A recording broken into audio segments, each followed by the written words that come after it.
Hi, it's Jeff Mays. I was thinking this morning about the way departments work within a company. Reminds me back for the 10 years that I worked as a corporate manager or as a department manager, when I went to a weekly meeting every Wednesday morning and I interacted with the other managers in the business. There were about 12 or 14 of us in the room normally. The general manager, the comptroller always ran the meeting, and then the rest of us department managers reported in. We worked together as a company to build a profit. And the major goal was to have increased profits year over year.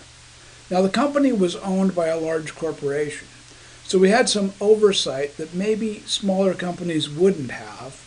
But that oversight sometimes was actually, well, it was interesting. When I first became a manager, I'd worked for the company for 3 or 4 years, and I really didn't understand the inner workings at those meetings on Wednesday morning. I'd go into the meeting, I'd have these great ideas, I had these grandiose things that I was going to do to improve profits and push us all forward.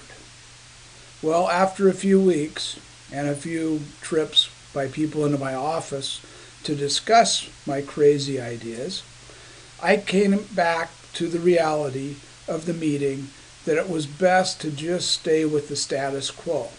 Everybody was working on a budget and they were working on a plan that was very expected. Growth was expected, inflation plus a little bit. There wasn't much looking out towards what could happen. It was just kind of holding back, saying if I do more than my 5 or 10% gain, I'll be rewarded for being a great manager. And that's what happened. And it continued to happen. There came a year where in the business I was in, there were some external regulations coming into play. And I knew because of that our sales from talking to my clients and my other salespeople would probably almost double that year. And I knew because of that doubling that the next year it would drop off. So two things were at play. I knew there was a lot going to happen, and I knew there was going to be a decrease.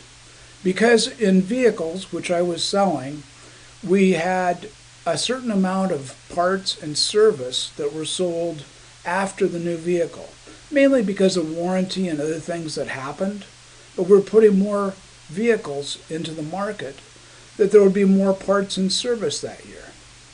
So I made the stretch. I went and talked to the parts manager and the service manager and said, hey guys, I see this 150 to 200% increase in my business.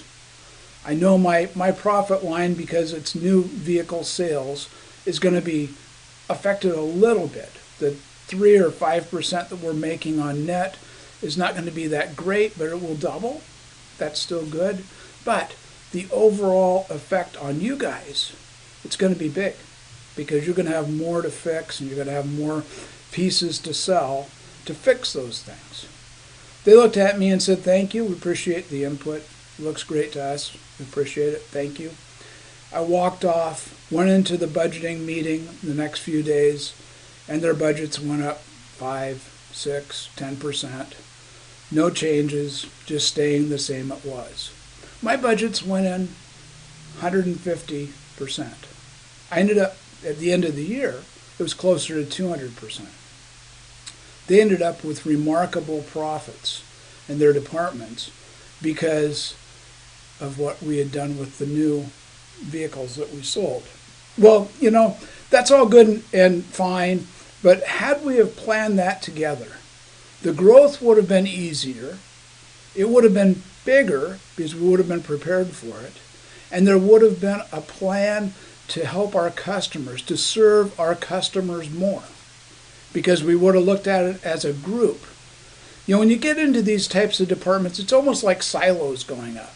And the silos each person has in their control, they don't want it to grow or shrink or do anything too much, because they want to have control. And I realize as a manager that I couldn't control everything that I had on my plate. I had to control the growth.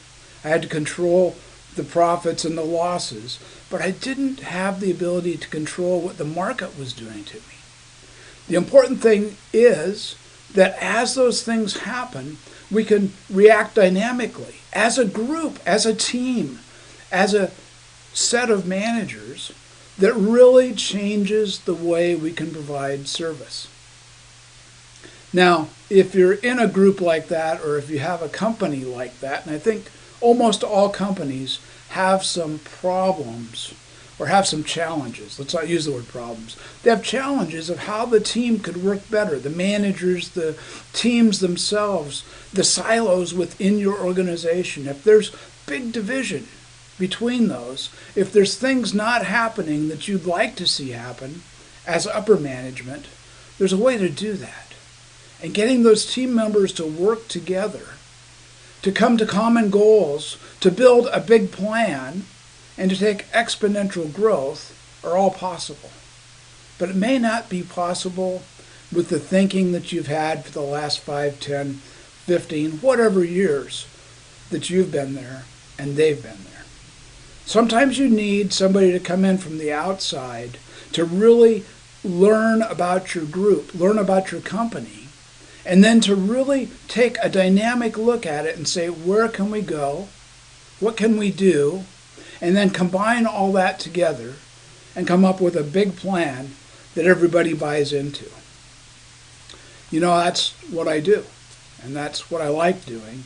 And if you'd like some help with your company issues or your company opportunities, just drop me a note. I'd be happy to come talk to you, sit down, spend an hour or two figuring out if it makes sense.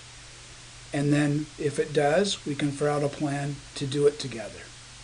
My name's Jeff Mays. I'm your business thinking coach.